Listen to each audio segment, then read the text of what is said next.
Good morning सभी को। जय श्री कृष्णा। सभी को good morning. I hope audio video clear होगा। मैं अपनी ओर से एक बार देख लेती हूँ, ठीक है, चेक कर लेती हूँ। सभी को गुड मॉर्निंग सभी को। चलो, मेरी ओर से ऑडियो और वीडियो दोनों ही क्लियर है, ठीक है। निधि मानसी गुड मॉर्निंग। चलो भाई, जो भी बच्चे जुड़ेंगे वो सारे बच्चे वीडियो को लाइक शेयर कर देंगे। मैं फटाफट क्लास की शुरुआत करती हूँ। All clear? Okay, thank you so much. तो नमस्कार दोस्तों, मैं हूँ आरती प्रजापति, स्टडी ऑफ साइकोलॉजी में आप सभी का हार्दिक स्वागत करती हूँ। दोस्तों, आज की क्लास के अंदर हम साइकोलॉजी का ही कॉन्सेप्ट, जो कि हम लर्निंग वाला यूनिट कर रहे हैं, ठीक है ना। यूनिट नंबर आपका आई थिंक टू नहीं, लर्निंग वाला कौन सा यूनिट है देख लेना एक बार। लर्निंग वाला जो यूनिट है उसी को हम यहाँ पर करवा रहे हैं, ठीक है। वो कॉन्सेप्ट करवा रहे हैं ना, इसलिए पूरा यूनिट नहीं करवाऊंगी, लेकिन जो इम्पोर्टेंट है थियरी करवाऊंगी, ठीक है। तो पहले हमने कौन सी थियरी देखी थी? शुरुआत में एल्बर्ट बेंडूरा की देखी थी, है ना। और उसके बाद कोलर की देखी थी ना, कोलर की देखी थी। सेकंड पे हमने किसकी देखी थी? पेवलोव की देखी थी, है ना। और आज जो करने वाले वो कंडीशनिंग, क्लासिकल कंडीशनिंग से जुड़े हुए ऐसे एक्सपेरिमेंट हैं जो कि मतलब कि पेवलोव से सीधा प्रभावित होकर उन लोगों ने किए हुए थे, ठीक है। तो वो सारे एक्सपेरिमेंट हम यहाँ पर देखने वाले हैं आज की क्लास के अंदर। तो वीडियो को लाइक शेयर कर दे, क्योंकि एक क्वेश्चन वहीं से भी आते हैं, सो करवाना जरूरी है, ठीक है ना। चलिए, अगर आप यूजीसी नेट पेपर 1 की प्रिपरेशन करें, जीसेट पेपर 1 की प्रिपरेशन करें, पीएचडी की प्रिपरेशन करें, तो हमारे यूट्यूब चैनल का नाम आरती प्रजापति है, जहां पर आपका यूनिट नंबर 3 कंप्लीट हो चुका है, यूनिट नंबर 7 कंप्लीट हो चुका है, यूनिट नंबर 1 कंप्लीट हो चुका है, और यूनिट नंबर 2 अभी चल रहा है, ठीक है। साइकोलॉजी के लिए आपके लिए जो यूट्यूब चैनल है स्टडी ऑफ साइकोलॉजी, जहां पर आप वीडियो को देख रहे हैं। टैरोट कार्ड की मैंने आपको बता दिया था कि कार्ल जुंग जो है उन्होंने टैरोट कार्ड का यूज किया था अपनी स्टडी के अंदर। तो बस वही ये टैरोट कार्ड है, तो उससे रिलेटेड यहाँ पर वीडियोस जो होते हैं, किस तरीके से चीज़ों को प्रेडिक्ट किया जाता है, किस तरीके से उसके पास्ट के बारे में पता चलता है, किस तरीके से प्रेजेंट के बारे में पता चलता है, ठीक है ना। तो ये सारी चीज़ें टैरोट कार्ड के माध्यम से पता चलती है। तो एक बार ज़रूर विजिट करिएगा इस चैनल की।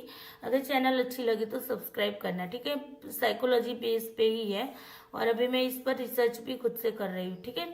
तो जैसे ही मुझे कोई कंक्लूजन मिलेगा, मैं आपको यहाँ पर से आप बता दूंगी कि क्या कंक्लूजन निकल के आए, लेकिन टाइम लगेगा। रिसर्च कर रही हूँ, इसके जो सोर्सेस है वो सारे सोर्सेस मुझे अभी बहुत सारे ढूंढने हैं, ठीक है। वो सारे इंग्लिश में अवेलेबल है, तो थोड़ा सा मेरे लिए वो भी दिक्कतें हो रही है। लेकिन हाँ, मैं जिस कॉलेज से अभी टैरोट कार्ड का कोर्स अभी कर रही हूँ ना, वहीं से पीएचडी मैं करने वाली हूँ टैरोट कार्ड के अकॉर्डिंग, ठीक है।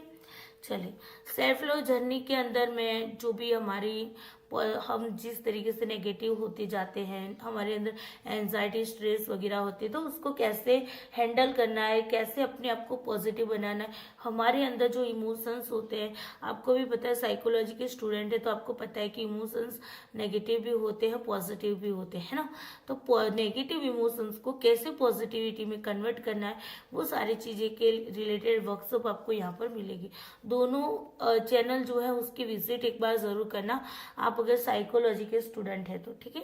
चलिए, टेलीग्राम चैनल पेपर 1 वालों के लिए ये वाली लिंक आपने ज्वाइन करनी है, और साइकोलॉजी के लिए ये वाली जो टेलीग्राम लिंक मैंने यहाँ पर लिखी हुई है, वैसे ही आपको सर्च करना है और वहां पर जुड़ना है, ठीक है। चलिए, ग्रेटिट्यूड शो कर देते हैं अंकी को। थैंक यू सो मच अंकी, आपने बहुत अच्छी कमेंट लिखी है। सरस्वती, आपको भी बहुत बहुत धन्यवाद, थैंक यू सो मच, आपने भी बहुत अच्छी कमेंट लिखी है।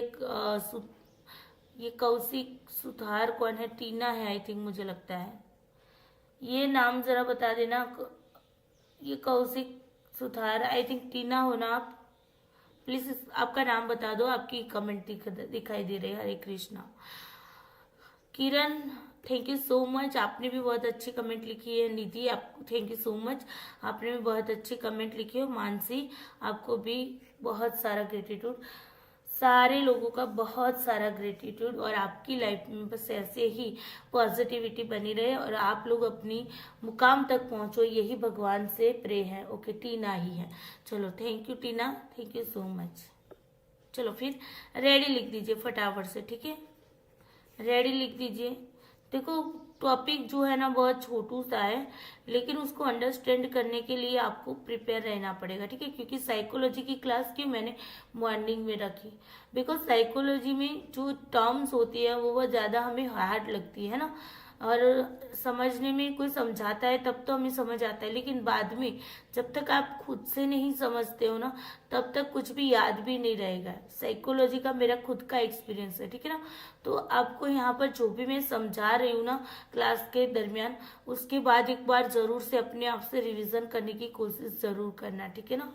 चलो, थैंक यू सो मच। चलो, क्लासिकल कंडीशनिंग हमने पेवलो की देखी है ना, उसमें से कुछ कंक्लूजन के रूप में अगर हम इसकी कैरेक्टरिस्टिक्स निकालते हैं कि क्या है क्लासिकल कंडीशनिंग, उसका आउटकम हमें क्या मिलता है, क्या क्या चीजें देखने को मिलती है उसके अंदर, तो हमने यहाँ पर मैंने यहाँ पर मुद्दे निकाले हैं अपने आप से, तो उसके बारे में थोड़ा सा बात करते हैं, ठीक है। पहले तो देखो, जो लर्नर है ना वो कैसा होगा, पेसिव होगा, है ना। क्योंकि खाना देखता है, ऑटोमेटिकली सलाइवा आना स्टार्ट होता है, वो खुद से कुछ भी काम नहीं कर रहा है। आप पूरा एक्सपेरिमेंट देखो, पूरे एक्सपेरिमेंट में किया, आपको लगता है कि कुत्ते ने खुद से कोई काम किया, बताओ।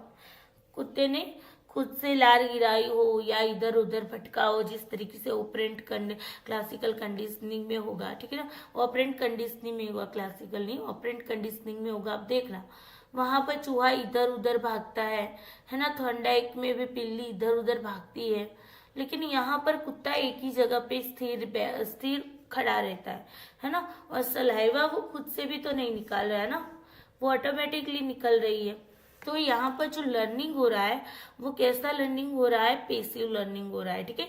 टीचिंग एप्टीट्यूड में भी ये क्वेश्चन पूछा जा सकता है कि भाई क्लासिकल कंडीशनिंग की जो थियरी है वो किस टाइप की लर्निंग है, तो पेसिव लर्निंग है, ठीक है।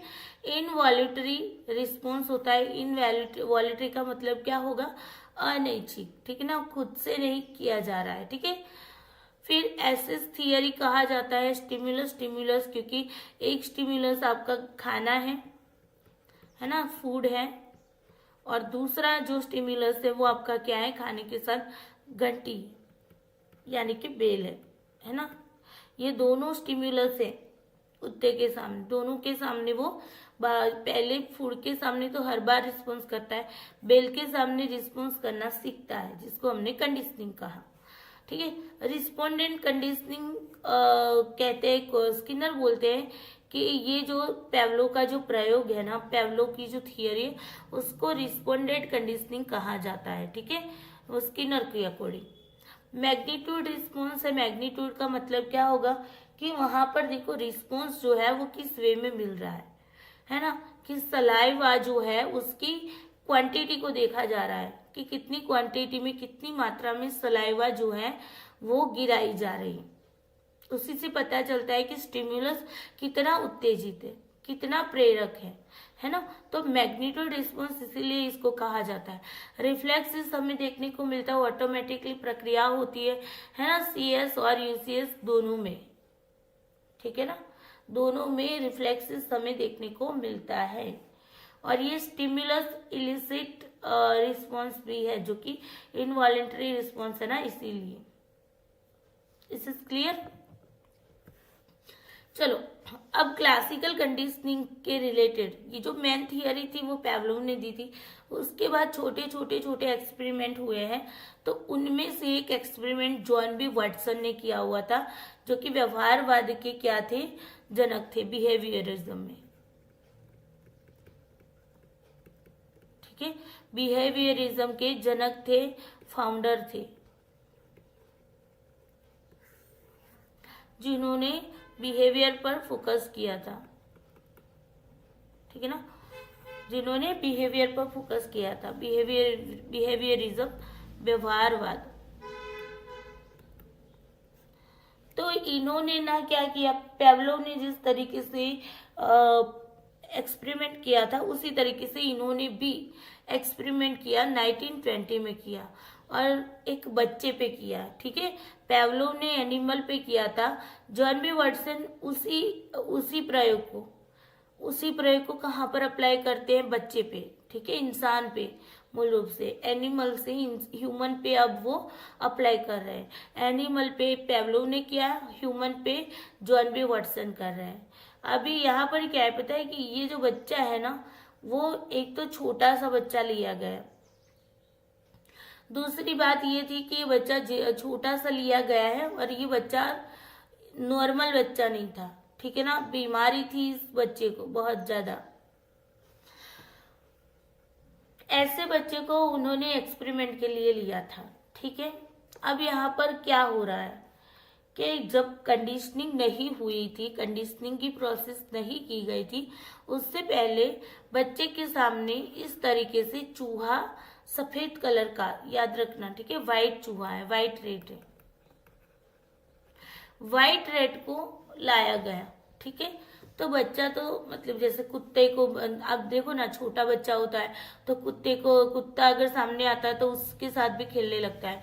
तो यहाँ पर ये जो बच्चा है ना, वो चूहे के साथ खेलने लगा, मतलब उससे डरा नहीं, चूहे को उसके पाँव के आगे मतलब लाया गया, फिर भी ये बच्चा नहीं रोया, उसको अच्छा लग रहा था चूहे के साथ खेलना। ठीक है, तो कोई भी डर नहीं था। उसके बाद क्या होता है कि एक हथौड़े से आवाज की गई।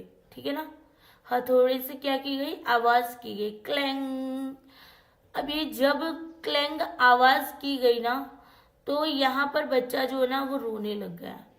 चूहा नहीं था उस टाइम, ठीक है ना, पहले चूहे को बताया गया, उसके बाद सिर्फ हथौड़ा जो है उससे एक आवाज की गई और उस आवाज से बच्चा क्या है, रोने लग गया है। ठीक है, मतलब इसके अंदर हथौड़े की आवाज से क्या हो गया, फियर पैदा हो गया। ठीक है, चलिए उसके बाद क्या होता है, कंडीशनिंग की जा रही है।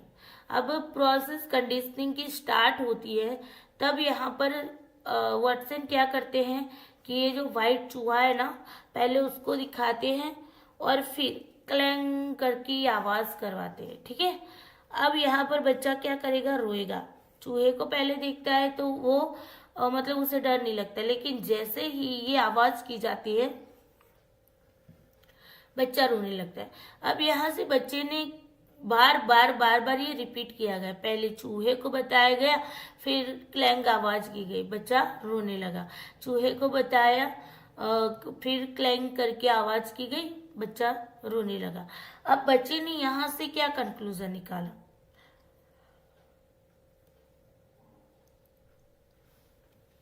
बताओ, बच्चे ने क्या कंक्लूजन निकाला होगा।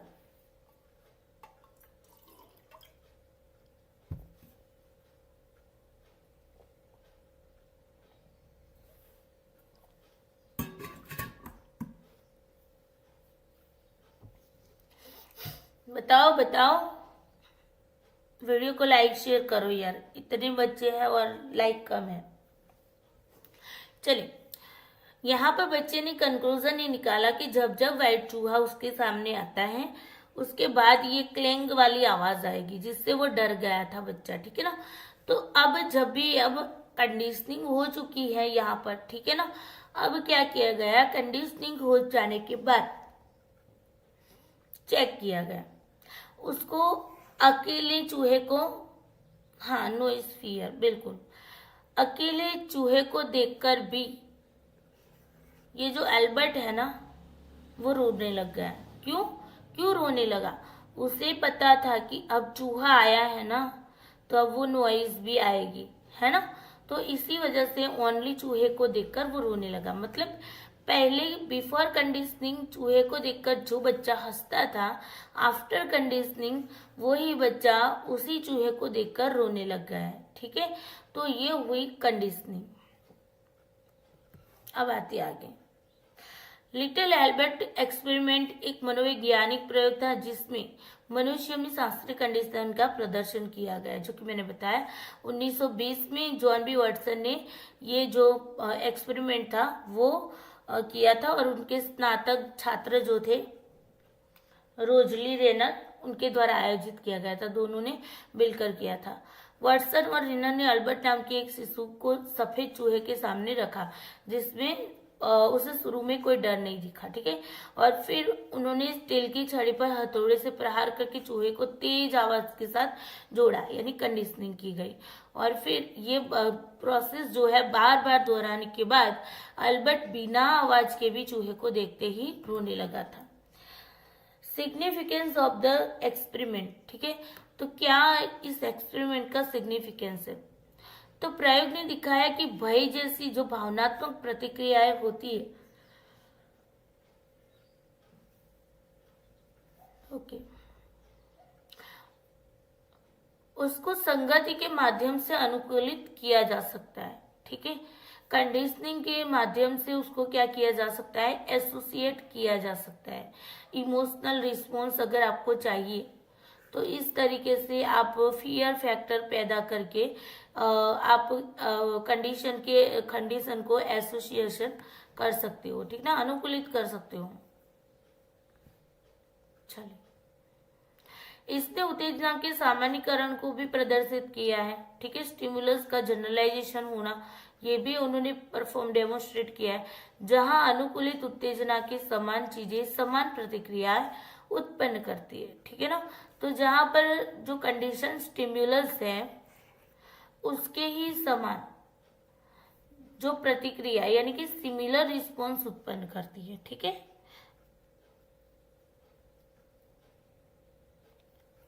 प्रयोग इस बात का एक महत्वपूर्ण उदाहरण माना जाता है कि कैसे शास्त्रीय कंडीशनिंग का उपयोग मनोवैज्ञानिक भय, संगति और भय को समझने और इनका इलाज करने के लिए किया जाता है।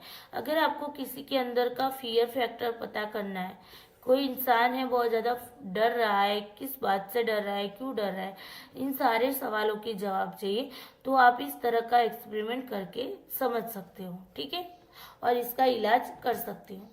एथिकल कंसर्न की बात करते हैं तो इस प्रयोग को अक्सर ना अनैतिक और अपमानजनक माना गया था। देखो, ये प्रयोग भले ही वाटसन जो है वो व्यवहारवाद के पिता माने गए, बात सही है, लेकिन बाद में ना उनको मतलब कोई रिस्पेक्ट नहीं दी गई थी। भले ही उन्होंने बिहेवियरिज्म की स्थापना की, लेकिन बाद में उनको ना मतलब कि धोखाधड़ी के केस में उनको मतलब कि निकाल भी दिया गया था यूनिवर्सिटी से। और यहाँ पर ना उन्होंने मतलब किस तरीके से ये जो शिशु वाला केस बना था ना वो भी था, और एक दूसरा केस कि उन्होंने एक्स्ट्रा मैरिटल अफेयर्स किया था, ठीक है, तो उस केस में भी थोड़े से फंसे हुए थे।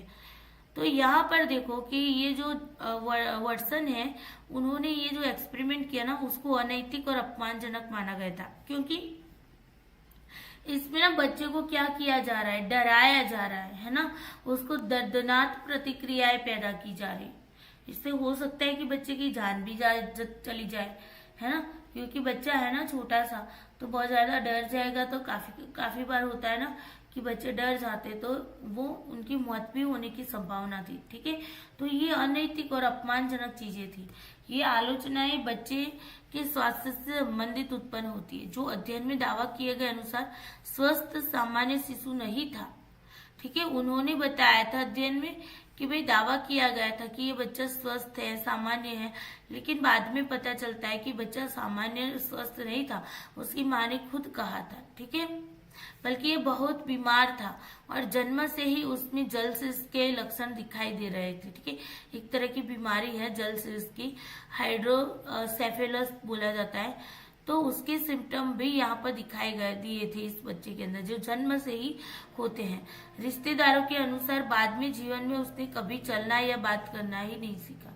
जो भी उनके रिलेटिव थे इस बच्चे के, उन्होंने बताया बच्चा बाद में ना चल भी नहीं पाया और बात भी नहीं कर पाया, इतना डर गया था इस चीज से। जन्मजात बीमारी की जटिलताओं के कारण बच्चा प्रयोग के 5 साल बाद मर भी गया, ठीक है ना। तो ये उनकी जन्मजात जो बीमारी थी ना हाइड्रोसेफलस की, तो उसके कारण बच्चे की मौत भी हो गई थी 5 साल के बाद, ठीक है। ये भी कहा जाता है कि अध्ययन के लेखकों को बच्चे की गंभीर संज्ञानात्मक कमी, असामान्य व्यवहार, असामान्य रूप से लगातार रोने के बारे में पता था, लेकिन उन्होंने बीमार शिशु को डराना जारी रखा। ठीक है, यहाँ पर जो भी एक्सपेरिमेंट कर रहे थे वाटसन और उनका जो शिष्य था, दोनों को पता था कि बच्चा इस तरीके से बीमार है। ठीक है, फिर भी वो क्या कर रहे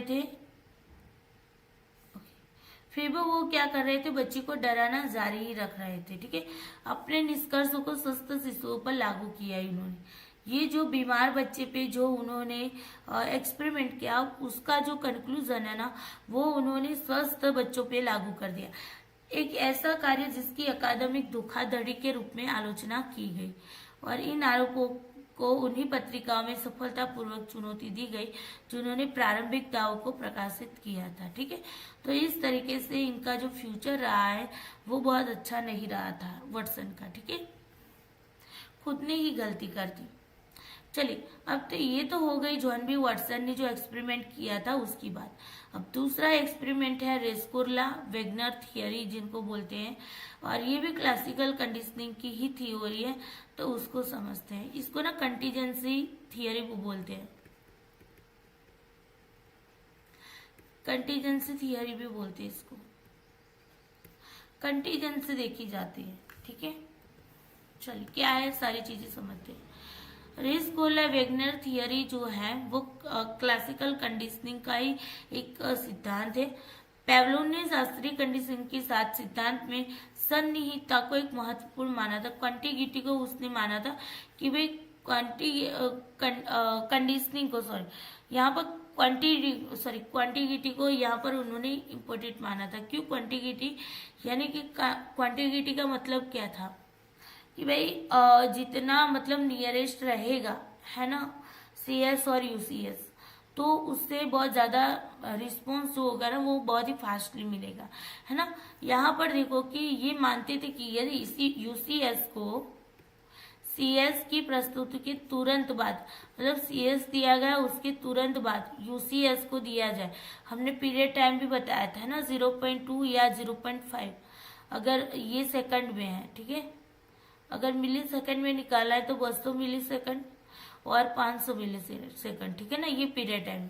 तो अगर आप CS के बाद तुरंत ही UCS को प्रदर्शित करते हो या तो प्रस्तुत करते हो, तो UCS अंततः CS पर प्रतिक्रिया करना शुरू कर देता है। ठीक है, यानी CS केवल निकटता के आधार पर UCS से जुड़ जाता है। निकटता की वजह से, इन दोनों के बीच में निकटता है ना, इसी वजह से CS के प्रति भी रिस्पॉन्स मिलता है। Is this clear. तो ये था कंटिग्यूटी, नियरेस्ट जितना रहेंगे दोनों उतना ही मतलब कि एक दूसरे के साथ जुड़े रहेंगे, और फिर एक समय ऐसा आएगा कि CS के प्रति भी रिस्पॉन्स देखने को मिलेगा। तो ये थी कंटिग्यूटी। एगर और मिलर के प्रयोग में प्राप्त परिणामों से इस तथ्य का खंडन किया गया। मतलब एडर और मिलर जो है, एगर और मिलर, उन्होंने भी यहाँ पर जो पेवलोव की थियरी है उसको यहाँ पर खंडन किया। उनका कहना है कि भाई हर एक चीज, देखो पेवलोव का क्या कहना था, पेवलोव का कहना था कि हर चीज की कंडीशनिंग की जा सकती है, हर चीज में कंडीशनिंग की जा सकती है। ठीक है ना, यहाँ पर पेवलोव ये कहते हैं कि हर चीज में आप कंडीशनिंग कर सकते हो। ठीक है, लेकिन कुछ लोग थे जो उनकी इस बात से थोड़े से अपने ओपिनियन अलग रख रहे थे। ठीक है, उसमें एक सम्मिलित थे, एगर और मिलर की बात होती है। चलिए, अब रेस्कुर्ला वेगनर थियरी की बात करें तो ये उनके प्रयोग का सामान्य निष्कर्ष था कि शास्त्रीय कंडीशनिंग होने के लिए यह आवश्यक है कि जानवर CS के आधार पर भविष्यवाणी कर सके। यहाँ पर क्या कह रहे हैं कि जो कुत्ता है वो CS यानी कि बेल के आधार पर प्रेडिक्ट कर सके कि ये जो सुदृढ़ीकरण का पालन होगा कि नहीं होगा, है ना, कि रीएनफोर्समेंट जो दिया जा रहा है उसका मतलब पालन किया जाएगा या नहीं किया जाएगा। वो हमें सीएस के थ्रू भविष्यवाणी पहले से पता चल जाती है, प्रेडिक्ट कर लेते हैं। ठीक है, रेस्कुल और वेगनन द्वारा दिया गया शास्त्रीय कंडीशनिंग का सिद्धांत इस प्रयोग के निष्कर्षों से प्रेरित है।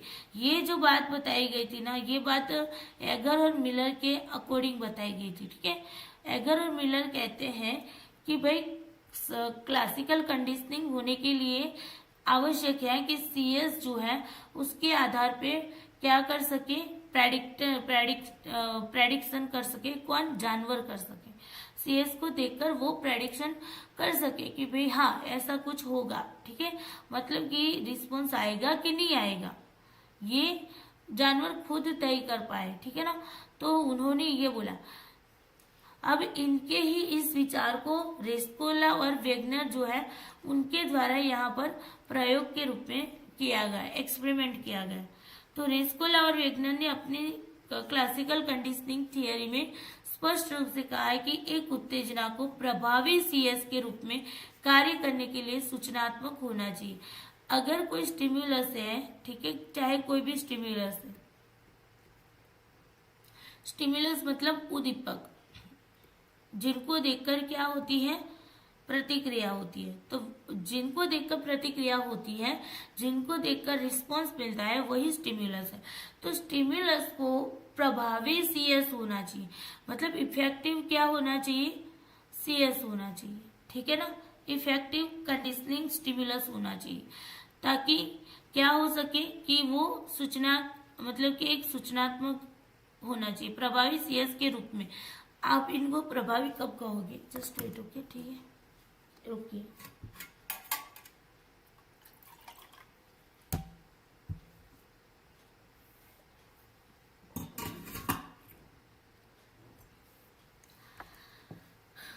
आप किसी भी कंडीशनिंग स्टिम्युलस को कब प्रभावी कहोगे, जब वो कोई सूचनात्मक होगा, इंफॉर्मेटिव होगा। इंफॉर्मेटिव होगा तभी तो वो जो आपका जो यूसीएस है, सॉरी यूसीएस क्या, आपका जो कुत्ता है, ठीक है ना, वो रिस्पॉन्ड करेगा, है ना।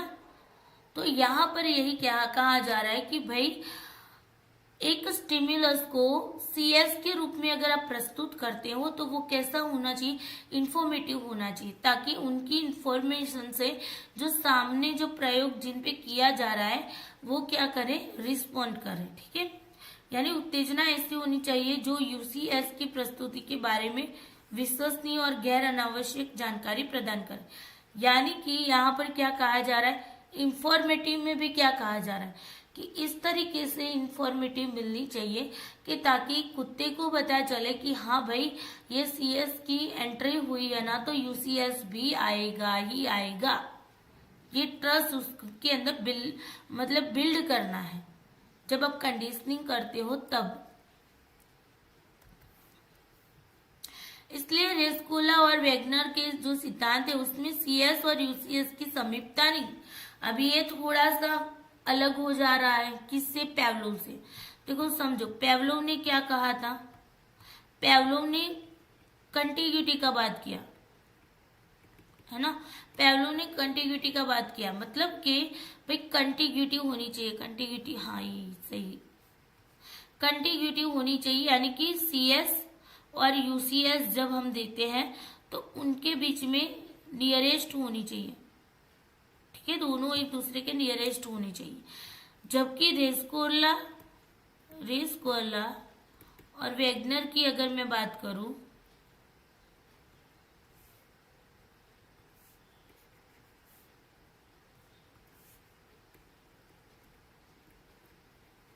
तो ये क्या बोलते हैं कि कंटिग्यूटी नहीं, ठीक है, कंटिग्यूटी नहीं बट कंटीजेंसी होनी चाहिए।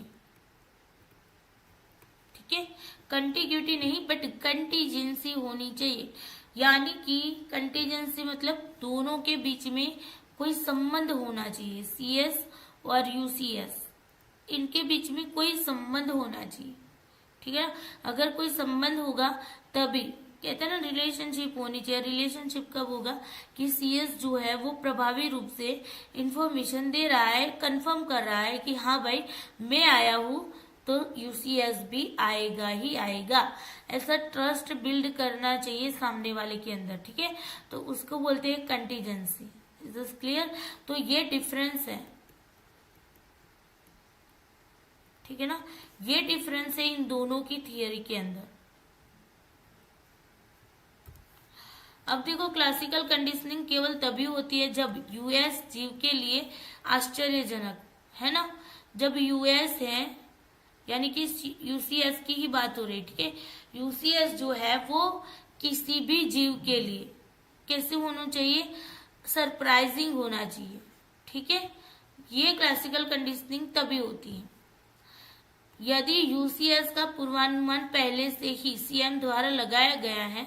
अगर सीएम आया है, सीएम नहीं, सीएस आया है, तो सामने वाले यहाँ पर जो कुत्ता है, ठीक है, जो भी है, इस कुत्ते को यहाँ पर उसने यहाँ पर सीएस को देखा तो तुरंत उसे पता चल जाना चाहिए कि भाई अब यूसीएस भी आएगा। तो ये आश्चर्यजनक नहीं होगा, ये सरप्राइजिंग नहीं होगा, ये एक्सपेक्टेड होगा, ठीक है ना। एक्सपेक्ट कर रहे हैं हम, समझ रहे हैं, एक्सपेक्ट कर रहे हैं कि हाँ ये आया है तो वो भी आएगा, ऐसी एक्सपेक्टेशन रख रहे हैं। जब सीएस यूएस का पूर्वानुमान पूरी तरह से लगा लेता है तो आगे कोई सीख नहीं होती है, ठीक है। पता चल गया कि भाई सीएस आया है, उसके बाद यूसीएस मिल गया है, तो आगे कोई कुछ भी करने की जरूरत नहीं है, ठीक है। असिम्टोटे वह बिंदु है, एक तरह का ये पॉइंट है असिम्टोटे। तो ये असिम्टोटे एक बिंदु है, पॉइंट है जहां सीखना स्थिर हो जाता है। थोड़े टाइम के लिए आपने कुछ सीखा फिर स्थिर हो जाना, ऐसे है ना। तो वो एक ऐसा बिंदु है असिम्टोटे कि जहां पर सीख तो रहे हैं, पहले शुरुआत में अपने यहाँ से यहाँ जो सीखने की जो प्रोसेस हुई है वो उसका ग्राफ तो आगे बढ़ा, लेकिन उसके बाद वो ग्राफ कैसा हो जाता है, स्थिर हो जाता है। तो यानी कि सीखने में अब कोई वृद्धि नहीं होती है। यानी कि सीएस के बाद अगर पता चल जाता है कि भाई यूसीएस आएगा ही आएगा, तो उसके बाद कोई लर्निंग नहीं होती, उसके बाद लर्निंग इंक्रीज नहीं होगी, वहीं पे क्या हो जाएगी, स्थिर हो जाएगी। अब रेस्कोला ने जो ये कॉग्निटिव फैक्टर से इंट्रोड्यूस करवाया है क्लासिकल कंडीशनिंग में, वो जो कॉग्निटिव फैक्टर है 3 टाइप के, पॉजिटिव, नेगेटिव और जीरो कंटीजेंसी, ठीक है। ये तीनों कंटीजेंसी की यहाँ पर बात की गई है। चलिए एक एक करके समझते हैं पॉजिटिव कंटीजेंसी क्या है। तो पॉजिटिव कंटीजेंसी में क्या होगा, पहले हम सीएस को देंगे, फिर यूसीएस को देंगे, ठीक है, और उसके बाद रिपीट किया जाएगा, इस चीज को बार बार रिपीट किया जाएगा, ठीक है ना। इस चीज को क्या किया जाएगा, बार बार रिपीट किया जाएगा, बेल दो फूड दो, बेल दो फूड दो। तो ये मतलब इस तरीके से बार बार करके कंडीशनिंग की जा रही है, तो फिर क्या होता है, सलाइवेशन स्टार्ट हो जाता है। तो ये जो है ना वो गुड कंडीशनिंग माना जाता है, इसको पॉजिटिव कंटीजेंसी माना जाता है, ठीक है ना। ये कौन सी है, पॉजिटिव कंटीजेंसी। तो जब सीएस प्रस्तुत किया जाता है तो यूसीएस लगभग हमेशा उसके बाद आता है। यहाँ पर कंफर्म कर लेता है कुत्ता कि भाई बेल आया है ना, तो फूड भी आएगा ही आएगा, ठीक है ना, प्रेडिक्ट कर लेता है, क्योंकि कंडीशनिंग के दौरान उसने ये सारी चीजों को ऑब्जर्व किया है ना। अगर मान लो कि एक बच्चा है, वो आज भी होमवर्क करके लाया, कल भी होमवर्क करके लाया, परसों भी होमवर्क करके लाया, नरसों भी होमवर्क करके लाया, तो यहाँ से आप क्या कंक्लूजन निकालोगे कि हाँ ये बच्चा अब कल भी होमवर्क करके ही लाएगा, है ना। पहले से प्रेडिक्ट कर रहा है, होमवर्क जो है वो सीएस के रूप में है और वो प्रेडिक्ट कर रहा है, ठीक है। तो यहाँ पर भी यही बात है कि प्रेडिक्ट कर दिया जाता है कि भाई सीएस के बाद यूसीएस आएगा ही आएगा। जब ऐसा हो जाता है, इतना ट्रस्ट बिल्ड हो जाता है, तो उसको हम पॉजिटिव कंटीजेंसी बोलते हैं। उसके बाद दूसरी चीज होती है नेगेटिव कंटीजेंसी। अब नेगेटिव कंटीजेंसी में क्या होगा, सीएस प्रस्तुत किया जाएगा, सीएस तो हम प्रस्तुत करेंगे, है ना, तो यूसीएस होने की संभावना नहीं होती है। यहाँ पर नहीं पता चलता है कि यूसीएस आएगा भी या नहीं आएगा, ठीक है ना। जब भी कुत्ते को भोजन नहीं दिया जाता है तो एक प्रकाश चालू हो जाता है, जिससे कुत्ते को पता चलता है कि प्रकाश भोजन की अनुपस्थिति को दर्शाता है। अभी देखो यहाँ पर ना इस तरीके से कंडीशनिंग की जाती है, जैसे कि मान लो कि यहाँ पर मैंने एक और एग्जांपल लिया, लेकिन यहाँ पर जो एग्जांपल है ना उसको भी समझाती कि भाई यहाँ पर एक टॉर्च लाइट है, ठीक है ना, क्या है टॉर्च लाइट। अब ये लाइट यहाँ पर दी गई, ठीक है, कुत्ते के सामने। तो यहाँ पर कुत्ते के सामने लाइट चालू करने के बाद उसको फूड नहीं दिया जा रहा है, उसको फूड नहीं दिया जा रहा है। तो यहाँ पर कुत्ते को क्या पता चलेगा कि जब भी लाइट होगी ना, अब दूसरी यहाँ पर रिपीट किया जाएगा इन चीजों को, ठीक है, इनको रिपीट किया जाएगा। जब इनको रिपीट किया जाएगा, सॉरी यहाँ पर स्पेलिंग मिस्टेक है,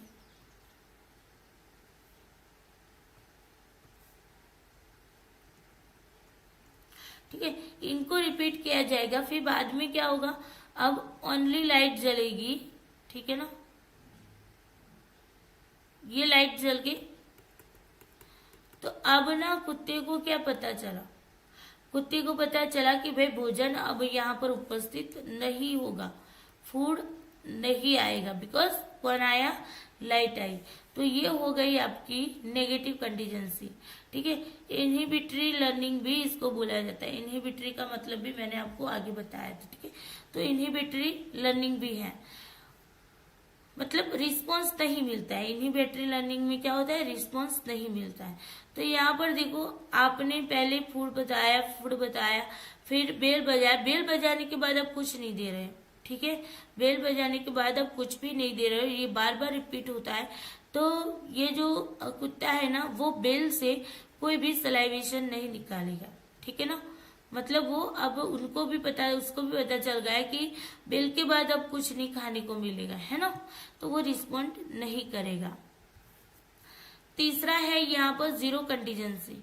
अब जीरो कंटीजेंसी में क्या होगा, सीएस और यूसीएस को यादृच्छिक रूप से प्रस्तुत किया जाता है, मतलब कि यहाँ पर कोई भी सीक्वेंस फिक्स नहीं होता है। मान लो कि जो रिसर्चर है या एक्सपेरिमेंट कर रहा है, उस इंसान को लगता है कि मुझे पहले बेल दे रहा है, बेल देने के बाद वो क्या करता है, फूड देता है, ठीक है, ये उसकी मर्जी है। फिर यहाँ पर वो फूड दे देता है, फिर बेल दे देता है, ठीक है, फिर अगेन यहाँ पर बेल दे देता है, कुछ भी कर सकता है। और यहाँ पर क्या दे रहा है, फूड दे रहा है। तो यहाँ पर अभी कुत्ता समझ नहीं पा रहा है कि किसके प्रति उसको रिस्पॉन्ड करना है, ठीक है। यहाँ पर इसके प्रति तो रिस्पॉन्ड करेगा, लेकिन घंटी के प्रति भी रिस्पॉन्ड करना है, वो नहीं समझ पाएगा, ठीक है।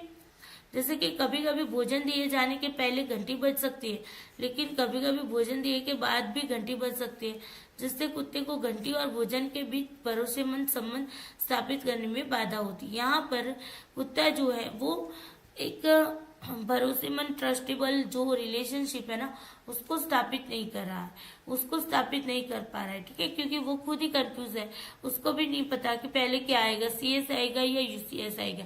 बाकी के मामले में आपने देखा तो क्या था, पहले सीएस आता था, उसके बाद यूसीएस दिया जाता था, ठीक है ना। यहाँ पर तो पता ही नहीं है कि भाई पहले कौन आएगा, तो इसी वजह से ये जो है ना कंटीजेंसी, वो जीरो कंटीजेंसी होती है।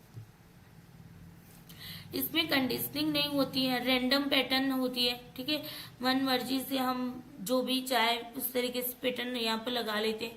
फिर नो पैटर्न, नो एक्सपेक्टेशन। यहाँ पर एक्सपेक्टेशन भी क्या रखोगे, उम्मीद भी क्या रखोगे, प्रेडिक्ट करना है ना सीएस के बारे में, क्या प्रेडिक्ट करोगे, कुछ भी नहीं ना, क्योंकि आपको खुद को भी पता नहीं कि कब आएगा आपका ये जो क्या बोलते हैं सीएस, ठीक है ना, वो तो आपको भी नहीं पता होगा, कुत्ते को भी नहीं पता होगा कब डालते हैं, क्या पहले किसको लाया जाता है, किसको नहीं लाया जाता है, ठीक है ना। पैटर्न नहीं है यहाँ पर, रेंडमली कुछ भी लेके आ जाते हैं सामने, इन दोनों में से पहले किसी को भी रख सकते हैं।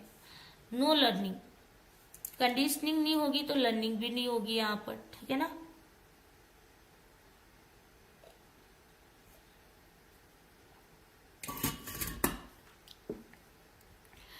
चले, यहाँ पर मेन इस थियरी की अजम्पशंस क्या रखी गई थी कि एक मजबूत यूसीएस होता ना, स्ट्रांग यूसीएस,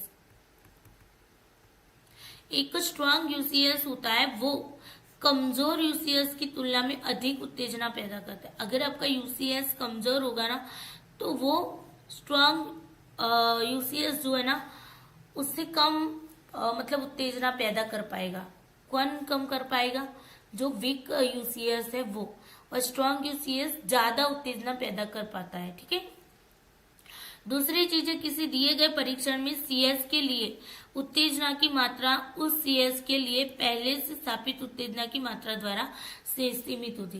तो यहाँ पर क्या कह रहे हैं कि भाई जो परीक्षण किया जाता है, ट्रायल किया जाता है, उसमें जो सीएस के लिए उत्तेजना की मात्रा थी उस सीएस के लिए पहले से जो स्थापित उत्तेजना की मात्रा है पहले भी स्थापित की गई होगी ना, इस्टेब्लिश की गई होगी पहले भी, तो जो भी वो अमाउंट है उस उत्तेजना का, उस स्टिम्युलस का, वो क्या हो जाएगा? लिमिटेड हो जाएगा। ठीक है। यदि सीएस की संख्या 1 से अधिक है तो उत्तेजना की मात्रा मौजूद सीएस के बीच विभाजित हो जाएगी। अगर ज्यादा सीएस है ना तो जो भी उत्तेजना यहाँ पर दिखाई दे रही है ना वो क्या हो जाएगी? सभी में बट जाएगी।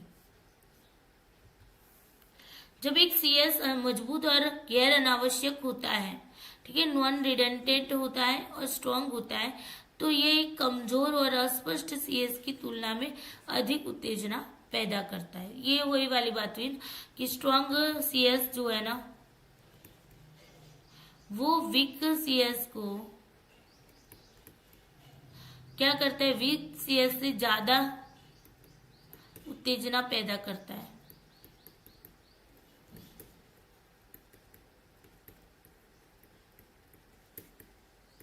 ठीक है।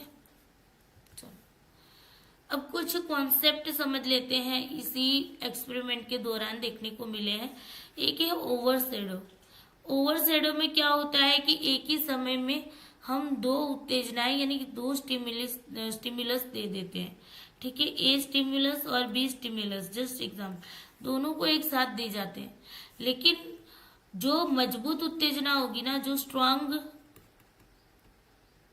स्ट्रांग स्टिमुलस होगा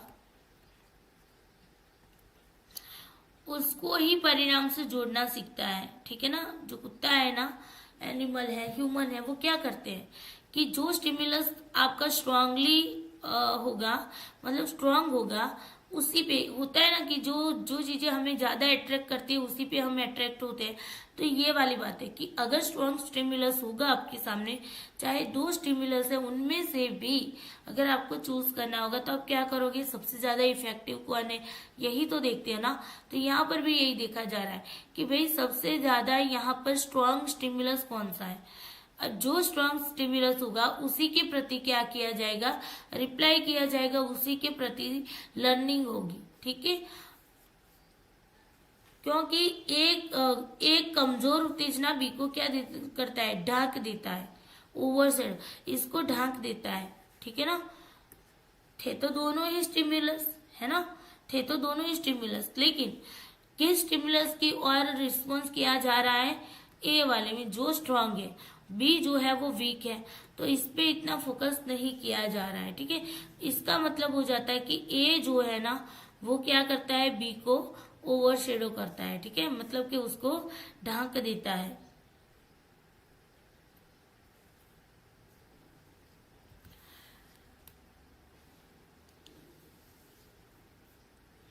चलिए अब आते हैं ब्लॉकिंग पे। ब्लॉकिंग क्या है? तो जब कोई, यहाँ पर एग्जाम्पल लिया है शिक्षार्थी का कुत्ते का, जब कुत्ता पहले से ही उत्तेजना ए और परिणाम के बीच एक मजबूत संबंध स्थापित कर चुका होता है तो ए के साथ एक नई उत्तेजना बी प्रस्तुत करना बी और परिणाम के बीच संबंध के प्रभावी शिक्षण को रोकता है।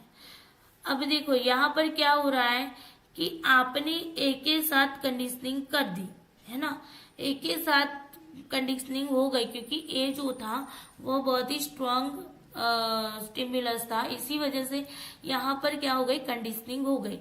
कंडीशनिंग होने के बाद अब आप दूसरे कोई स्टिमुलस को लेते हो बी को, और इसके साथ आप क्या करना चाहते हो? कंडीशनिंग करना चाहते हो। तो यहाँ पर ये क्या होगा कि जो नई उत्तेजना बी है वो प्रस्तुत करना बी और परिणाम के बीच संबंध के प्रभावी शिक्षण को रोकता है।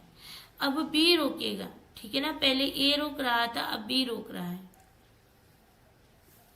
यहां पर क्या था, यहां पर क्या था, देखो ए जो है ना बी को ढकता था, अब बी जो है ना वो ए को रोक रहा है। नई उत्तेजना जो है ना वो पुरानी वाली उत्तेजना को रोक रहा है। जैसे कि यहाँ पर एग्जाम्पल कि यदि कोई कुत्ता पहले से भोजन प्राप्त करने के साथ सीटी बजाना सीख चुका है तो बाद में उसे सीटी के साथ भोजन के साथ घंटी बजाना सिखाने की कोशिश करना मुश्किल हो जाता है। अगर मान लो कि कुत्ते की कंडीशनिंग फूड और सीटी के साथ हुई है, सीटी ऐसे लिखते हैं ना, विसल लिखते हैं ना, विल्सर के साथ इसके क्या हुई, कंडीशनिंग हो चुकी है। तो अब आप फूड के बाद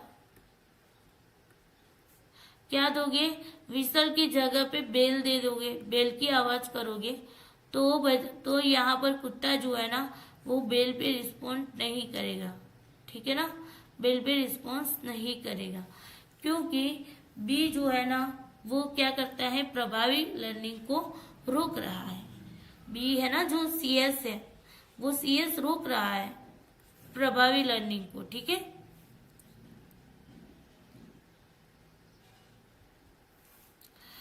उसके बाद आते हैं कंटीजेंसी।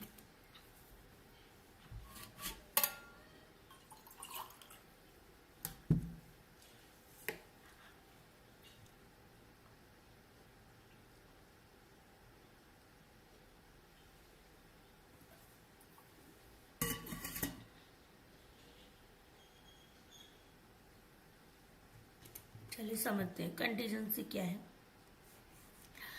क्लासिकल कंडीशनिंग के रेस्कुला मॉडल में अगर हम बात करें कंटीजेंसी का, तो एक आपका जो भी कंडीशन स्टिम्युलस है और एक आपका अनकंडीशन स्टिम्युलस है, ठीक है ना, उनके बीच में पूर्वानुमान या विश्वसनीय पहले से आप प्रेडिक्ट कर सको वैसा प्रेडिक्टेबिलिटी या रिलायबल रिलेशनशिप है, उसको बोलते हैं कंटीजेंसी। मतलब कि आपका सीएस है ना उसको देखकर ही आपको पता चलता है कि हाँ भाई अब यूसीएस आएगा ही आएगा, ऐसा ट्रस्ट, ऐसा प्रेडिक्शन, ठीक है, उसी को कंटीजेंसी बोलते हैं। जिसका अर्थ होता है कि सीखने के लिए सीएस को लगातार यूसीएस की घटना का संकेत देना चाहिए। बार बार प्रैक्टिस करवाओ, सीएस के साथ यूसीएस को दो, सीएस के साथ यूसीएस को दो, सीएस के साथ यूसीएस को दो, ठीक है ना। इस तरीके से बार बार प्रैक्टिस करी, बार बार रिपीट करी, और उसके बाद क्या होगा, बार बार रिपीट करने से हमें एक हमारा जो सीएस होता है ना वो उसकी स्ट्रेंथ बढ़ जाएगी, ठीक है ना। मतलब ये एक प्रेडिक्शन कर पाएगा, ठीक है, प्रेडिक्शन करने की रिलायबल है कि नहीं वो हमें यहाँ से पता चल जाएगा। यहाँ पर वही वाली बात है, फर्स्ट स्टेज की बात है, ये एक अलग एक्सपेरिमेंट है। मतलब वैसा ये जो मैंने बताया बेल और फूड वाला बताया, ये ऐसा था कि झटके वाला था, ठीक है ना, जो झटका लगता है उसके बेसिस पे यहाँ पर एक और एक्सपेरिमेंट किया गया था। चलिए देख लेते हैं। तो यहाँ पर क्या है, कुत्ते को एक शटल बॉक्स में बिजली के झटके से बचने के लिए प्रशिक्षित करना इनका यहाँ पर एक महत्वपूर्ण मकसद था। यहाँ पर क्या है, दो हिस्सों में पूरा शटल बॉक्स था और एक साइड पे व्हाइट कलर था और एक तरफ ब्लैक कलर था, ठीक है। कुत्ते को इस व्हाइट कलर की जो एरिया है वहां से जाके यहाँ तक आना है। तो यहाँ पर फर्स्ट स्टेज में क्या किया गया कि 30 सेकंड तक बच्चे को यहाँ पर व्हाइट कलर का जो हिस्सा था उसमें ही उसको खड़ा रखा गया और बिजली के झटके दिए गए। और ये जो कुत्ता है ना उसको क्या करना था, 30 सेकंड के अंदर अंदर उसको इस जगह को चेंज करके यहाँ पर आना था, ठीक है ना। मतलब जगह को चेंज करना था 30 सेकंड के पहले पहले। तो उसे तो अगर ये कुत्ता जो है वो व्हाइट वाले पोर्शन में से ब्लैक वाले पोर्शन में आ जाता है तो उसे बिल्कुल भी झटका नहीं लगेगा। ठीक है, और मोस्टली देखने को मिला कि मोस्टली जो कुत्ते हैं वो 30 सेकंड के भीतर भीतर बिजली के झटके की प्रतिक्रिया से बचना सीख लिया उन्होंने। यहाँ पर बचना सिखाया जाता है कि कोई भी कार्य कर रहे हैं नेगेटिव, तो उससे कैसे बचा जा सकता है। ठीक है, सेकंड स्टेज की अगर हम बात करें तो इसमें क्या हुआ था कि कुत्ते को शटल बॉक्स से अलग स्थिति में रखा गया और 3 तरह की लगाम में रखकर शास्त्रीय कंडीशनिंग विधि के अनुसार प्रशिक्षित किया गया। ठीक है, अब यहाँ पर 3 ग्रुप बनाए गए। अब इस तरह में कुत्ते को CS के रूप में 5 सेकंड की ध्वनि, यहाँ पर CS के रूप में क्या है, बेल है। ठीक है ना, तो यहाँ पर जो ध्वनि है 5 सेकंड के लिए उसको, और UCS के रूप में बिजली के झटके को, समझ रहे ना, आवाज को और बिजली के झटके को, दोनों को यहाँ पर क्या किया गया है, लगातार इस पे प्रयोग किए गए। और इस तरह की कंडीशनिंग को हम फॉरवर्ड कंडीशनिंग बोलते हैं। क्या बोलते हैं, forward conditioning. Is is clear यहाँ तक?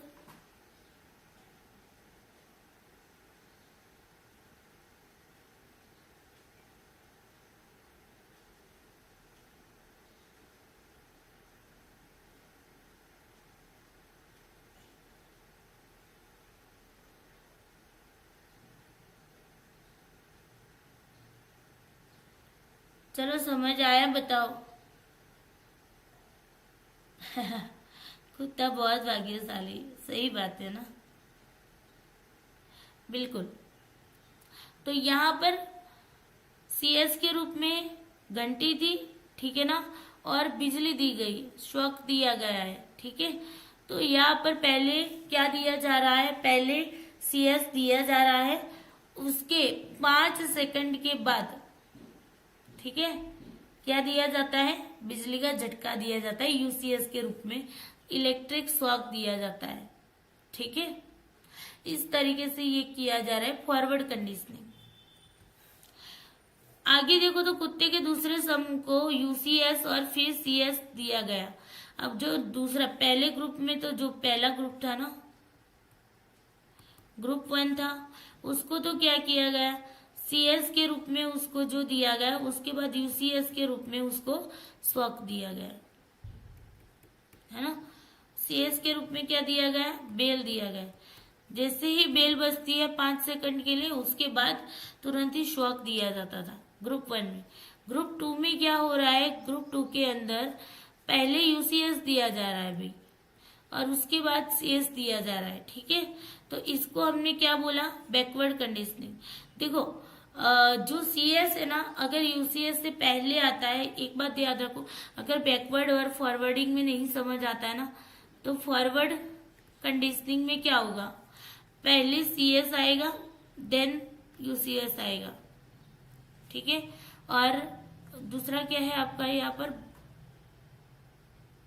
कहाँ गया, बैकवर्ड। बैकवर्ड में क्या होगा, उसका उल्टा, पहले UCS दिया जाता है फिर CS दिया जाता है। ठीक है ना,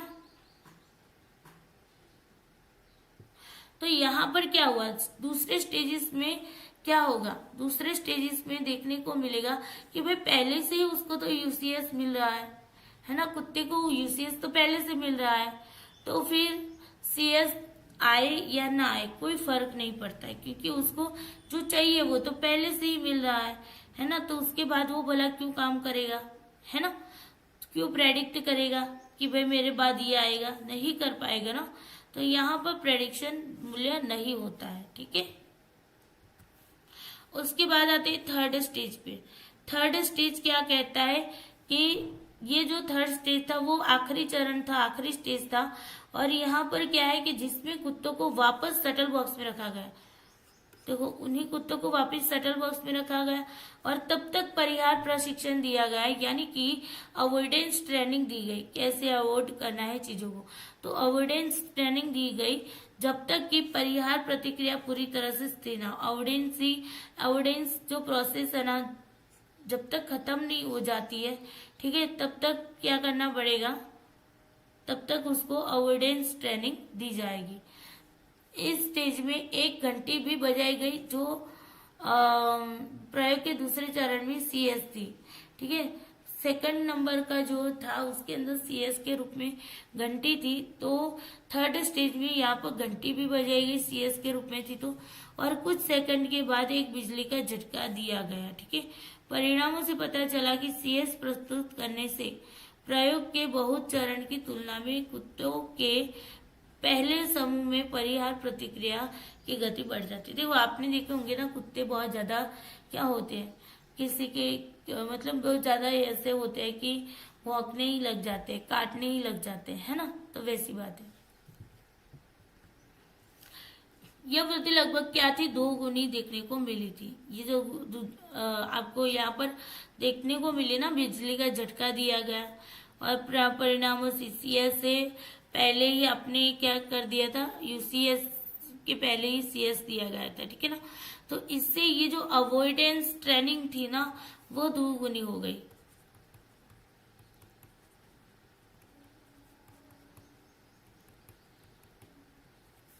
ठीक है, अवॉइडेंस ट्रेनिंग जो है वो 2 गुनी हो गई। कुत्तों के दूसरे समूह में CS प्रस्तुत करने से प्रतिक्रिया की दर 1/3 कम हो गई। जो रिस्पॉन्स मिल रहा था ना, और कौन से स्टेज में, थर्ड स्टेज में। तो यहाँ पर क्या हो गया भाई, जो रिस्पॉन्ड है उसकी यहाँ पर कमी देखने को मिली। ठीक है, उसके बाद एक कुत्ते के तीसरे समूह में CS प्रस्तुत करने से प्रतिक्रिया की दर में कोई परिवर्तन नहीं आया, तो जब प्रतिक्रिया दर लगभग पहले चरण के समान ही थी। ठीक है ना, शुरुआत में जो स्टेज था उसमें जो दिखाई दिया गया वही लास्ट में दिखाई दिया गया। ठीक है,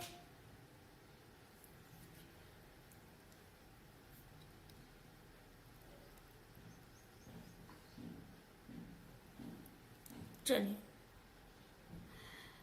अब यहाँ पर देखो, सेकंड स्टेज की मैं बात करूं तो इसमें कह रहा है कि तीनों समूह के कुत्तों को समान संख्या में बिजली के झटके दिए गए थे, लेकिन तीनों समूह में CS और UCS के जो बीच संबंध बना, जो कंटीजेंसी बनी, वो अलग थी।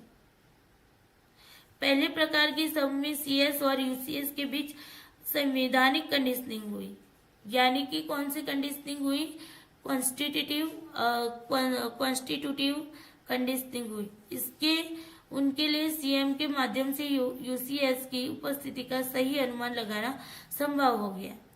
इस वजह से इस समूह के कुत्तों ने तीसरे चरण में शटल बॉक्स के अवरोध को कूदकर बिजली के झटके पर तुरंत प्रतिक्रिया की थी।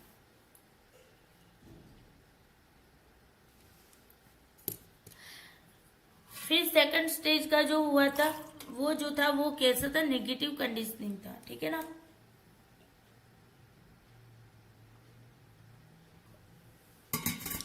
नेगेटिव कंडीशनिंग में क्या था, पहले UCS दिया जा रहा है भाई, उसके बाद CS दिया जा रहा है। ठीक है ना, तो ये नेगेटिव कंडीशनिंग हो गई, जिसको हमने क्या बोला था, बैकवर्ड कंडीशनिंग।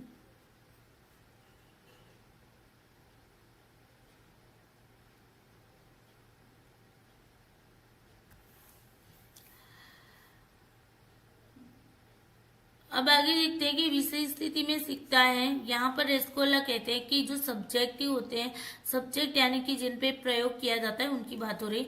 तो अगर ये इस स्थिति में सीखता है कि UCS की अनुपस्थिति में CS से जानी जाती है। ठीक है, अगर UCS हाजिर भी नहीं है, अवेलेबल नहीं है, फिर भी CS से क्या मिलती है, जानकारी प्राप्त होती है। ठीक है, हमें CS से पता चलता है। यही कारण है कि जब इस स्थिति में विषय को CS दिया गया तो प्रतिकर्षण प्रतिक्रिया यानी कि उत्तेजना से बचने की प्रतिक्रिया की गति धीमी हो गई, इसलिए इस स्थिति में निरोधात्मक कंडीशनिंग होती है। तीसरा समूह जैसा ऐसी स्थिति में था जिसमें विषय CM के आधार पर US की उपस्थिति या अनुपस्थिति की भविष्यवाणी नहीं कर सकता था, पता ही नहीं चल पाता था, प्रेडिक्ट ही नहीं कर पाते थे तीसरे केसेस में, है ना। तो यहाँ पर वो वाली बात है। चलिए, तो ये हो गई रेस्कोला वेगनर की क्लासिकल कंडीशनिंग की क्या बोलते हैं, थियरी, एक्सपेरिमेंट।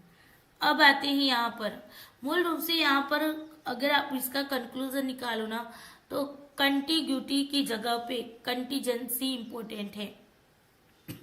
दोनों ही CS और UCS दोनों ही एक दूसरे के साथ किस तरीके से कनेक्टेड है, कितना कनेक्टेड है, वो चीजें यहाँ पर मैटर करती हैं।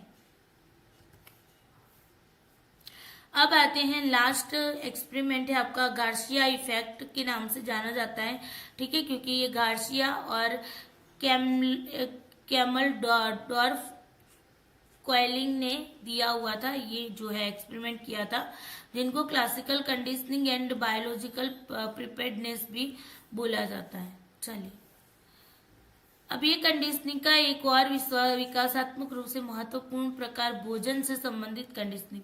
यहाँ पर मैं आपको सिंपल वे में बताऊँ ना, तो फूड पॉइजनिंग की जो बात होती है ना, वैसी ही बात है कि अगर आप ऐसा कुछ खाना खा लेते हो जिससे आपको फूड पॉइजनिंग हो जाती है, तो आप वो काम कभी भी दोबारा से नहीं करोगे, है ना। अगर आपको किसी ने धोखा दे दिया तो फिर आप उस पे अब हर एक पे, है ना, अब आपकी लाइफ में धोखा खाने के बाद चाहे कोई भी आ जाए, लेकिन क्या होगा, आप उस पर ट्रस्ट नहीं कर पाओगे। तो यहाँ पर भी वही बात है, ठीक है।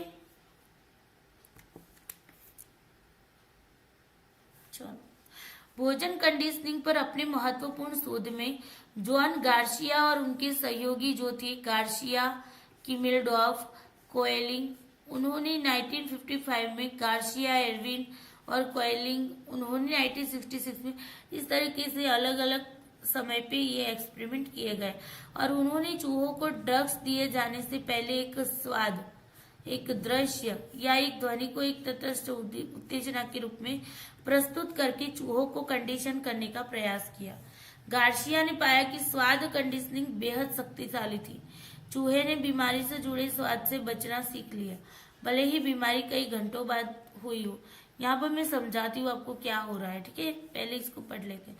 लेकिन किसी दृश्य या ध्वनि के लिए मतली की व्यवहारिक प्रतिक्रिया को कंडीशन करना बहुत मतली यानी कि नोशिया यानी कि जो वॉमिटिंग होती है ना, उबके आते हैं, उसकी बात हो रही है। इन परिणामों ने इस विचार का खंडन किया कि कंडीशनिंग पूरी तरह से पर्यावरणीय घटनाओं के परिणाम स्वरूप होती है।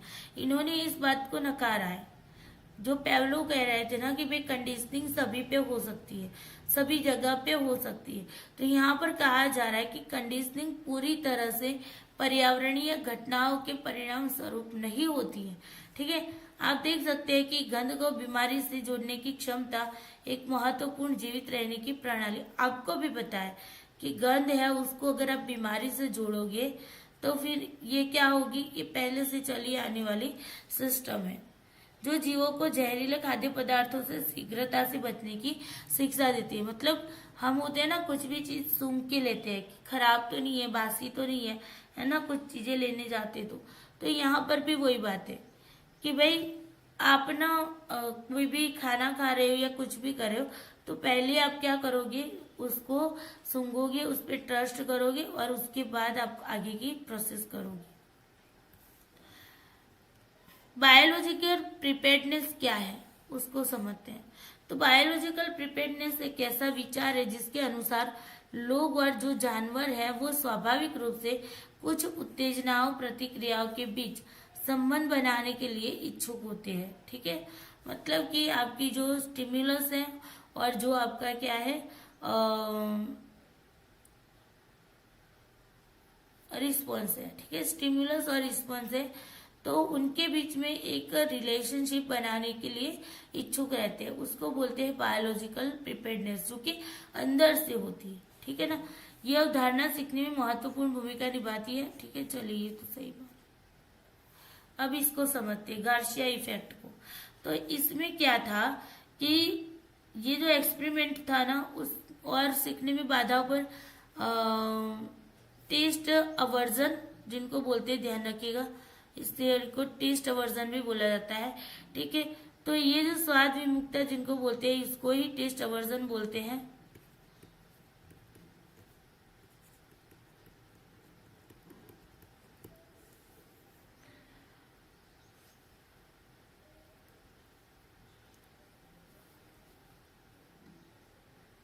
चलिए, इसके सीखने में बाधाओं पर गार्सिया और क्वेलिंग द्वारा किए गए प्रयोग में चूहे के 4 समूह बनाए गए थे, ठीक है, 4 ग्रुप बनाए गए थे।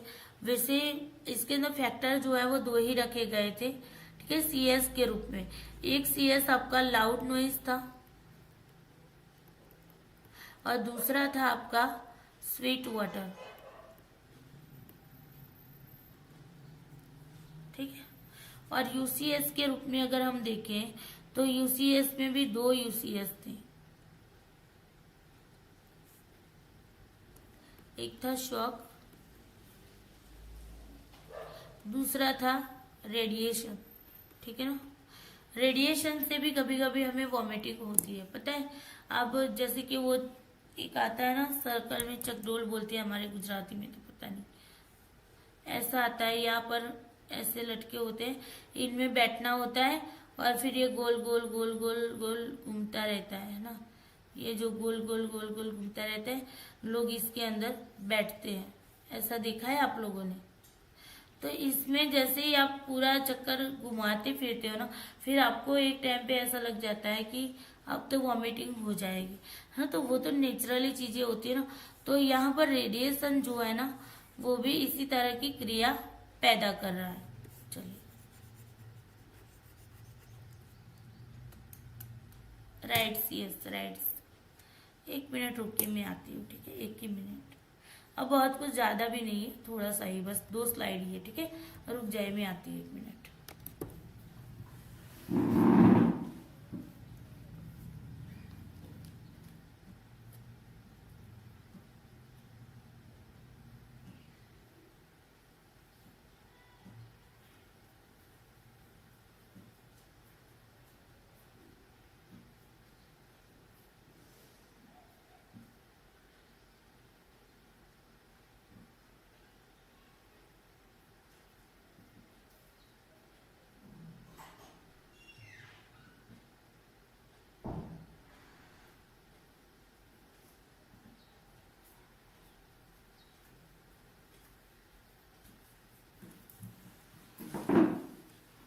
ओके, चलिए।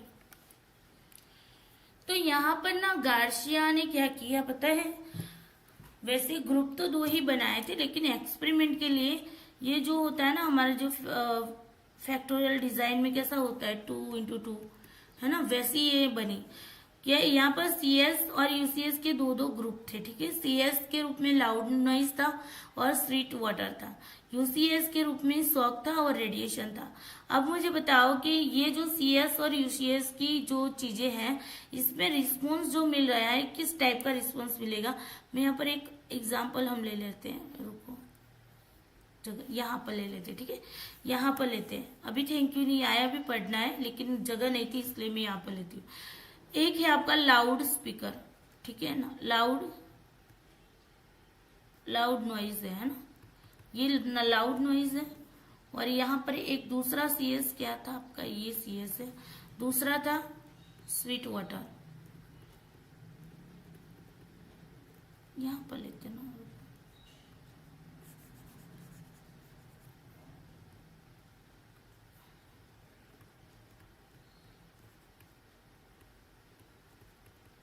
ठीक है। अब यहाँ पर 2 कंडीशन में बना रही हूँ और यहाँ पर भी 2 बना लेते हैं, ठीक है। पहली कंडीशन में हम सीएस के साथ यूसीएस को देंगे, ठीक है ना। कंडीशनिंग करनी है तो पहले सीएस देना पड़ेगा, फिर यूसीएस देंगे। पहले यूसीएस दोगे तो फिर बाद में लर्निंग नहीं होगी, है ना।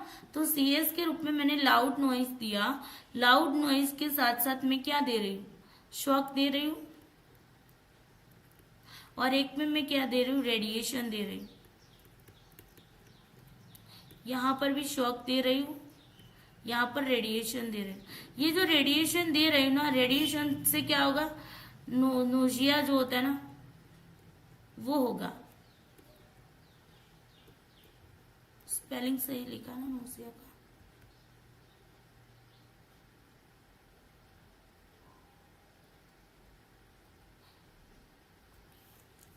हाँ सही लिखा है। चलिए, मुझे स्पेलिंग लिखना भी आ गया।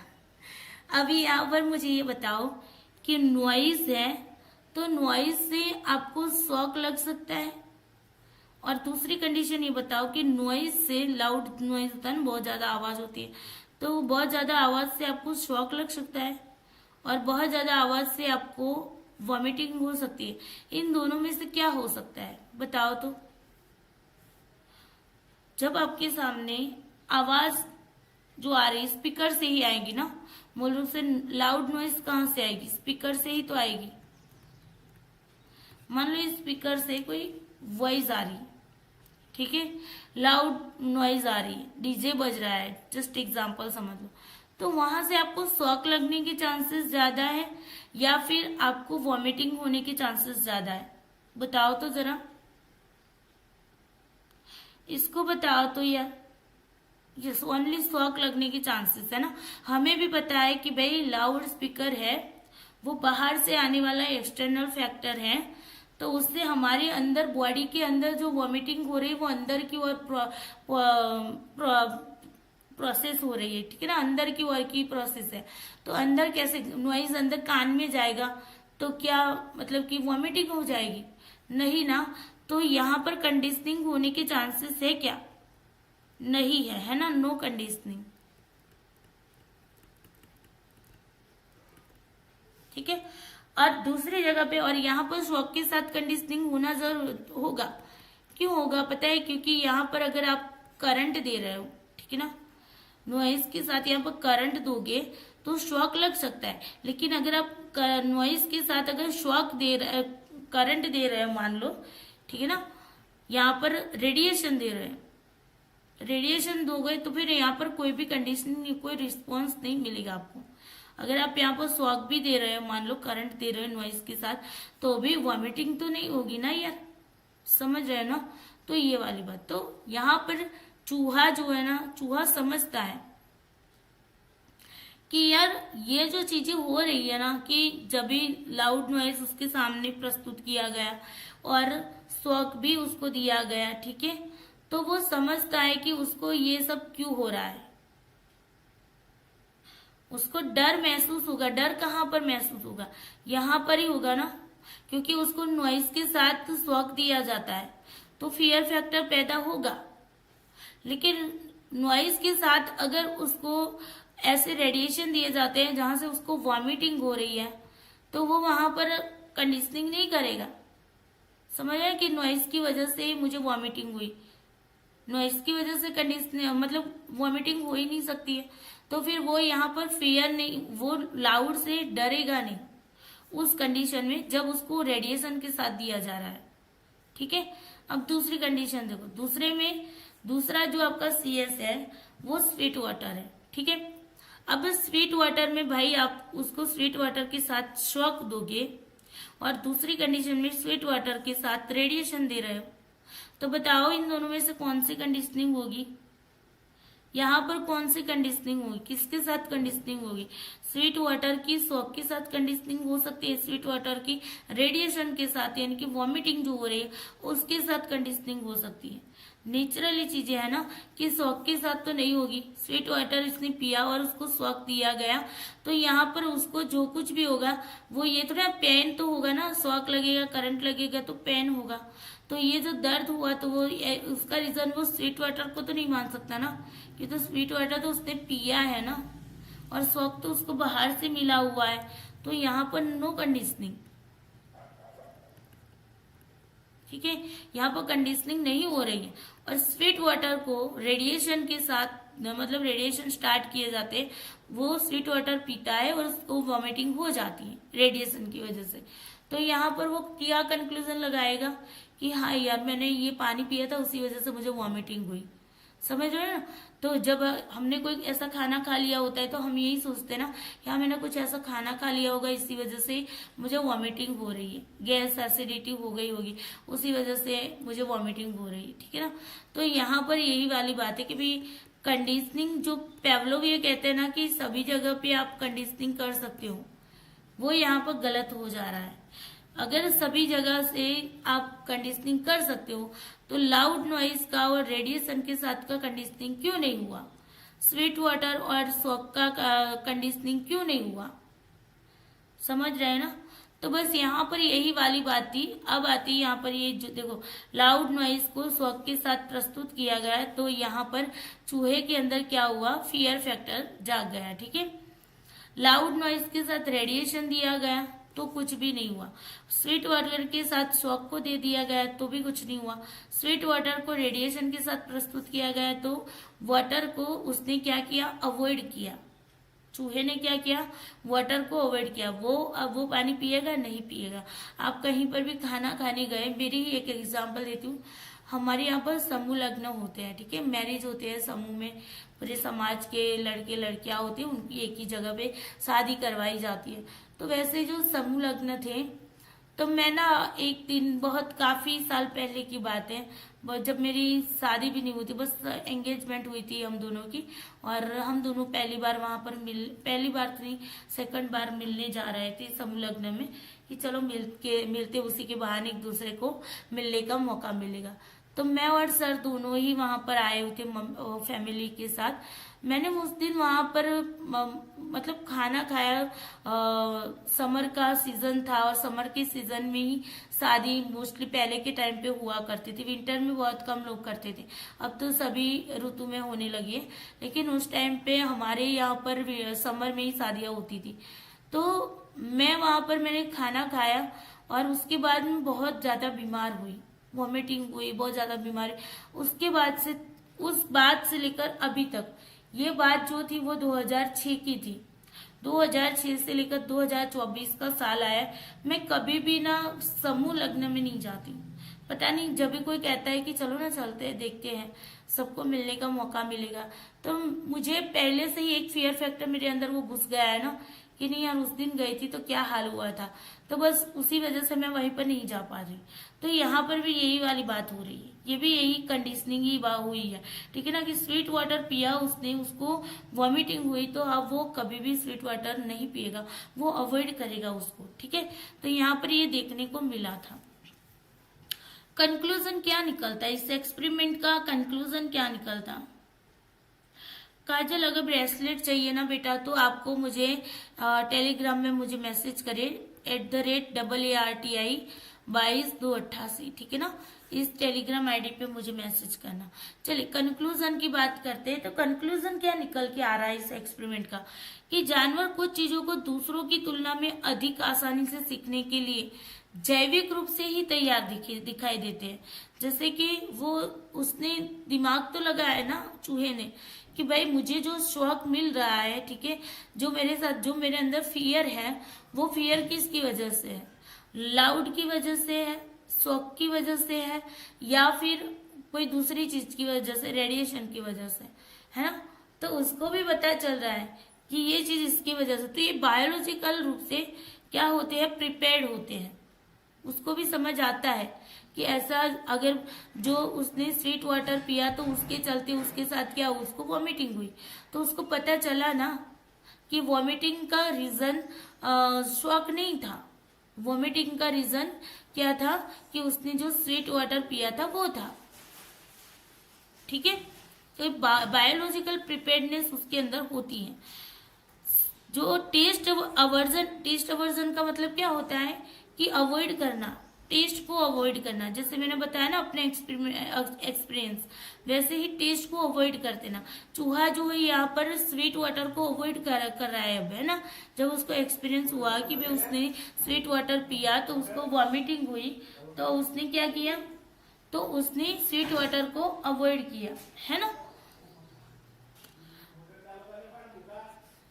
Just wait, okay.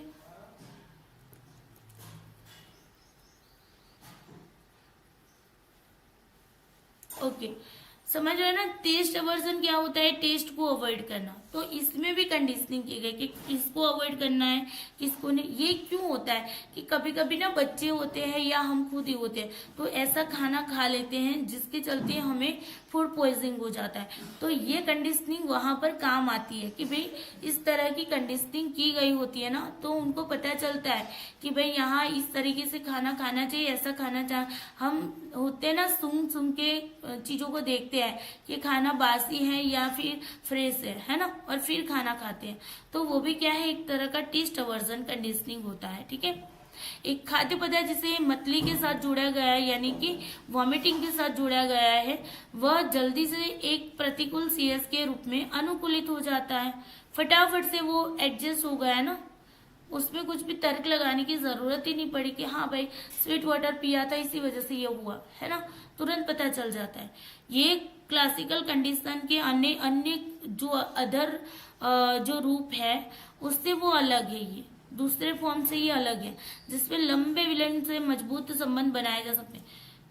देखो आप सोचो कि यहाँ पर तुरंत ही बन गया, CS जो था आपका CS के साथ स्वीट वाटर के साथ रेडिएशन का जो कंडीशनिंग है वो तुरंत बन गया। इसमें बार बार रिपीटेड करने की जरूरत ही नहीं पड़ी, एक बार में ही यहाँ पर कंडीशनिंग हो गई। फिर ऊपर लाउड नॉइज में भी यही था, लाउड नॉइज में भी उसको तुरंत शॉक के साथ वो कंडीशनिंग हो गई, एक ही बार में हो गई, बार बार यहाँ पर रिपीट करने की जरूरत ही नहीं पड़ रही है ना। तो ये बाकी सारे एक्सपेरिमेंट से अलग है, ये मतलब ऐसा स्ट्रांगली एसोसिएशन एक ही ट्रायल में हो गया, वैसा बताते हैं कि बहुत ज्यादा लंबा टाइम नहीं लगता है क्योंकि वहां पर CS ही इतना स्ट्रांग है कि तुरंत ही क्विकली रिप्लाई करा रहा है, ठीक है ना। इसके लिए केवल एक ही कंडीशनिंग परीक्षण की आवश्यकता होती है। ये जो गार्सिया इफेक्ट है ना, इसके अंदर जो बताया गया है वो क्या है, सिंगल कंडीशनिंग ट्रायल की ही जरूरत है, बार बार रिपीट करने की जरूरत नहीं। ये भी साबित कर रहा है, ठीक है। मतलब विशेष रूप से एक खाद्य पदार्थ से जुड़ी हुई, देखो ये भी बात है कि वॉमिटिंग जो चीज है उसको वो फूड से जुड़ी हुई चीज है ना। इसका एग्जाम्पल दिया है कैसे एक ही ट्रायल में आप कंडीशनिंग कर पाते हो, तो उसका एक एग्जाम्पल है। तो इस तरीके से क्लासिकल कंडीशनिंग से जुड़े हुए कुछ एक्सपेरिमेंट थे जिनसे रिलेटेड क्वेश्चन आते, गार्सिया से भी आए हुए हैं, रेस्कोला से भी आए हुए हैं, ठीक है। तो आपको ये सारी चीजें अच्छे से रिवाइज करनी है। एक बार अगेन अगर आपको अभी भी थोड़ा सा डाउट जैसा लगता है तो एक बार अगेन वीडियो देख लेना और उसको अंडरस्टैंड करने की नोट जरूर बनाइएगा। अपने आप से खुद से नोट बनाओगे तो बहुत ज्यादा अच्छे से अंडरस्टैंड कर पाओगे, ठीक है ना। यस बिल्कुल। चलिए तो फिर आज की इस क्लास को यहीं पर खत्म करते हैं। वीडियो को लाइक करते जाना, शेयर कर देना, ठीक है, ज्यादा से ज्यादा, और कमेंट करके जरूर बताना कि आपको क्लास कैसी लगी है, क्या क्या जानने को मिला, ऐसा कुछ भी आपने पहले पढ़ा था कि नहीं पढ़ा था वो भी जरूर बताना, ठीक है। और चैनल पे नए हो तो चैनल को सब्सक्राइब करके रखिए, सारे बच्चों को शेयर किया करें ताकि इस चैनल पे भी हमारे स्टूडेंट काफी ज्यादा आए तो पढ़ाने में मजा आए, ठीक है। चले bye bye, take care you, सबको जय श्री कृष्णा।